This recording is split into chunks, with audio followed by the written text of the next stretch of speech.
بسم اللہ الرحمن الرحیم۔ ہم بہت غریب لوگ تھے، پھر اللہ نے ہمیں ایک ساتھ 7 بچوں کے ساتھ نواز دیا۔ میں جب گھر آتا میری بیوی مجھے ہزاروں روپے دیتی، لیکن میں دیکھتا کہ میری بیوی کے جسم پہ جگہ جگہ زخم لگے ہوتے۔ ایک دن میں گھر میں چھپ گیا کہ میں دیکھ سکوں کہ میری بیوی سارا دن کرتی کیا ہے۔ یہ دیکھ کر میں حیران رہ گیا کہ میری بیوی تو روزانہ… میرا نام منیر ہے۔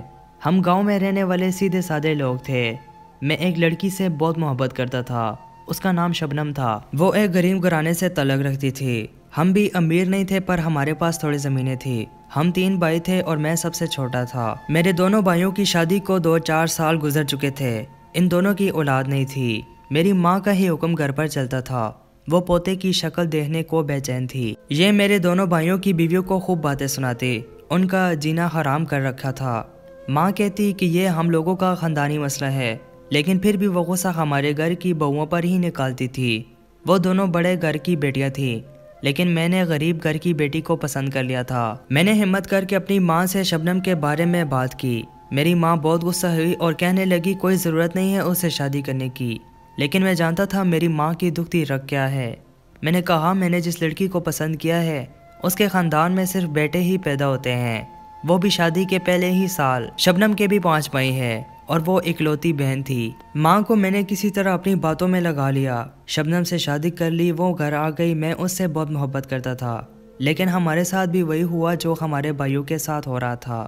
شادی کے 2 سال تک جب کوئی اولاد نہ ہوئی تو اماں نے شبنم کو بھی تنگ کرنا شروع کر دیا اور شبنم کو زیادہ باتیں سنایا کرتی، کیونکہ میں اسے اپنی مرضی سے پسند کر کے لایا تھا۔ وہ دن بھر اماں کی باتیں سنتی تو مجھ سے اس کا دکھ برداشت نہیں ہوتا۔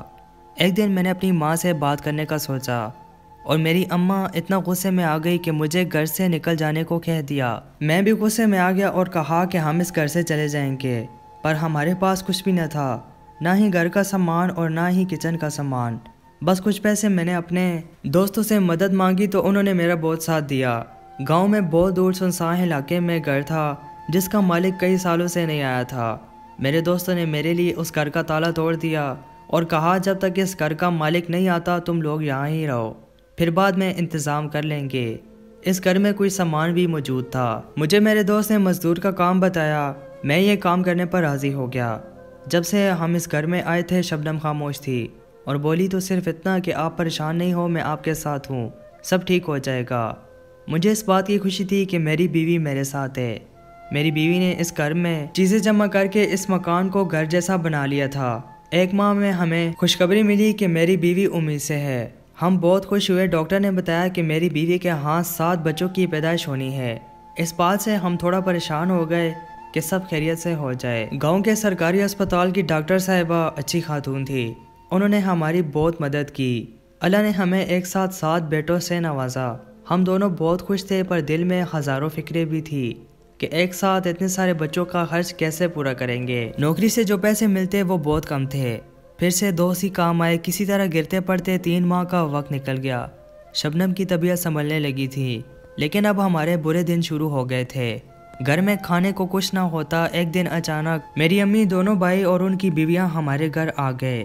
ان کو اچانک دیکھ کر میں حیران رہ گیا۔ میری اماں نے میرے بچوں کو پیار کیا اور کپڑے، دودھ، کھلونے اور ہمارے لیے کھانا بھی بنا کر لائی تھی۔ ہم نے بہت عرصے بعد پیٹ بھر کر کھانا کھایا۔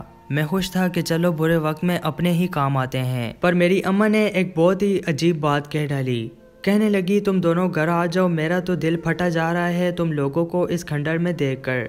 اپنے گھر آ جاؤ، بس تم لوگوں کو اپنے لیے وہاں ایک کمرہ بنانا ہوگا اور یہ بھی کرنا ہوگا کہ اپنے 2 بیٹے اپنے دونوں بھائیوں کو لکھ کر دے دو۔ ویسے بھی تم 7 بچوں کو کیسے پالو گے؟ اس طرح سب کو اولاد بھی مل جائے گی۔ میں اور شبنم حیران رہ گئے۔ امی یوں بھی تو یہ بچے ہم سب کے ہی ہیں، چاچو باپ جیسا اور چاچی ماں جیسی ہوتی ہے۔ میں نے بات سنبھالنے کی کوشش کی، نہیں بیٹے یہ نہیں ہوگا، تمہیں لکھ کر ہی دینا ہوگا۔ میری اماں نے تو فیصلہ ہی سنا دیا جیسے وہ یہاں اس لیے آئی تھی۔ میں ابھی حیران ہی تھا کہ شبنم نے ان کی لائی ہوئی چیزیں ان کے سامنے رکھی اور کہا میں 9 مہینے تکلیف میں تھی، تب آپ میری مدد کو کیوں نہیں آئے؟ اب آپ صرف اپنے مطلب کے لیے یہاں آ گئے ہیں۔ میں اپنی اولاد آپ کو نہیں دوں گی، اولاد بانٹنے کی چیز نہیں ہوتی، چلے جائے یہاں سے۔ ہم جس حال میں بھی ہیں یہ ہمارا مسئلہ ہے۔ سچ کہوں تو شبنم نے میرے دل کی بات کہہ دی۔ میری ماں نے ہمیں پھر سے برا بھلا کہنا شروع کر دیا۔